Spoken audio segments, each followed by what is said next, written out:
Malam-malam stories.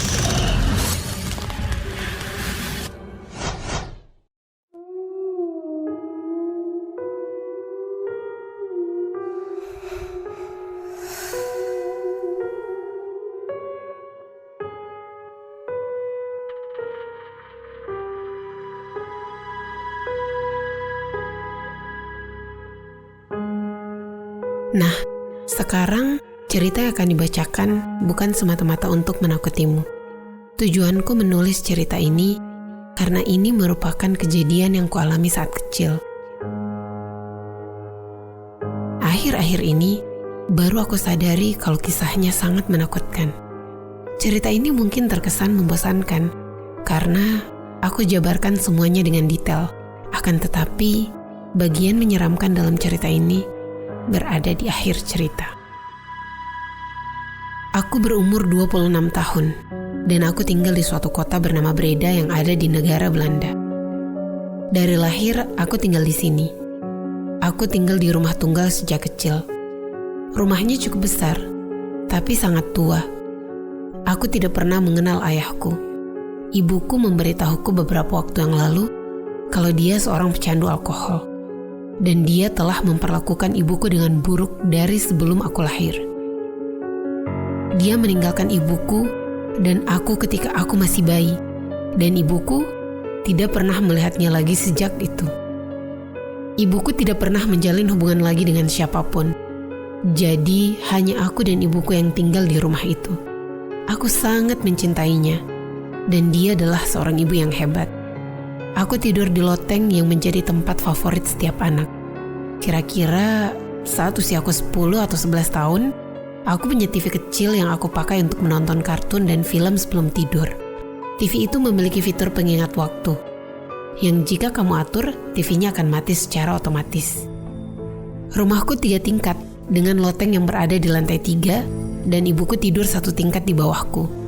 Aku selalu tidur pukul 9 malam, tapi aku diperbolehkan menonton TV setengah jam sebelum tidur.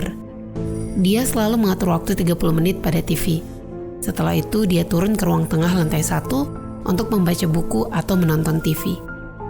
Setelah setengah jam, aku selalu mengatur ulang waktu pengingatnya. Jadi, aku bisa kembali menonton TV selama itu. Dan aku akan terus melakukannya hingga aku mendengar suara kakinya menaiki tangga dan masuk ke kamarnya. Dia biasanya tidur pukul 10:30 malam. Aku lalu mematikan televisi sambil menunggunya terlelap. Aku kurang begitu yakin mendengar dia menutup pintu. Karena ada dinding pembatas antara ruang tidurku dengan tangga. Akhirnya, aku putuskan untuk menunggu beberapa saat sampai dia terlelap, lalu kunyalakan kembali TV-nya, namun dengan volume 0. Aku selalu melakukannya sampai ibu sesekali memergokiku. Saat itu, baterai remote hampir habis. Jadi tombol bisu tidak mau bekerja. Dia menyelinap masuk ke kamar sambil memarahiku. Selama beberapa hari, aku tidak diizinkan menonton TV sebelum tidur lagi. Namun, aku tetap melakukannya sih. Aku menunggu sedikit lebih lama sebelum menyalakan TV, sambil menunggunya kembali ke tempat tidur. Saat itu, aku takut dia kembali memergokiku. Setelah 45 menit menunggu, aku terkadang mendengar suara langkah kaki yang menaiki tangga. Dan karena rumah yang sudah tua, suaranya terdengar nyaring. Aku langsung mematikan TV dan pura-pura tidur. Aku bisa mendengar suara jantungku yang berdebar sangat kencang. Aku juga mendengar suara pintu kamarku yang terbuka. Tapi, aku terlalu takut untuk membuka kedua mataku. Kemudian, pintunya ditutup kembali. Dan aku juga mendengar suara langkah kaki turun ke lantai bawah. Kejadian ini terjadi beberapa kali. Kemarin, aku menceritakan kisah ini kepada ibu karena teringat akan cerita masa kecilku. Aku bertanya kepadanya, apakah dia ingat kalau dia sering menyelinap ke kamarku untuk memastikan aku tidak menonton TV atau pura-pura tidur. Aku harap cerita ini membuatnya tertawa saat mengingatnya. Tapi, jawabannya malah membuatku sangat takut.